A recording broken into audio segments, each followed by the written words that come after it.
हरिओम. पापाचो धनी कोण हो आमकां प्रश्न पडटा.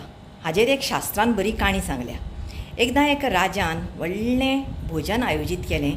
खुबशे ब्राह्मणांक आपयलें. 100 वयर ब्राह्मण आयले आनी ती तांचे खातीर जी खीर शिजताली ती उगड्यार शिजताली. त्याच वेळार कितें जालें, एक गरुड पक्षी आपले चोंचीन एक विशारी सर्प घेवन थंयच्यान वयर उडटालो.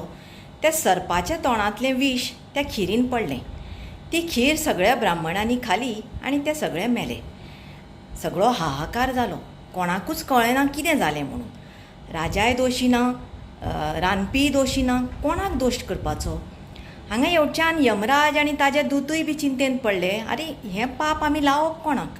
कित्याक राजान कांय मुद्दम करूं ना, रांदप्यान कांय करूं ना आनी पक्षी तो पक्षी न्ही.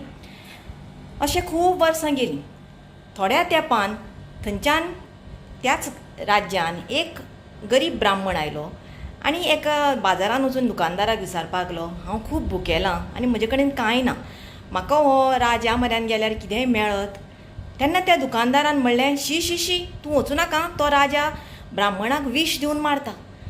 हें गजाल आयकना बरोबर यमराजाचो प्रश्न सुटलो. ताणें म्हणलें, हें पाप ह्या दुकानदाराक लागता. कित्याक तर ताणें गरजे भायर राजाक दोशी ठरयलो. राजाचो त्या हातून कांयच हें नाशिल्लो, गुन्यांव नाशिल्लो, पूण ताणें तो दोश राजाचेर मारलो.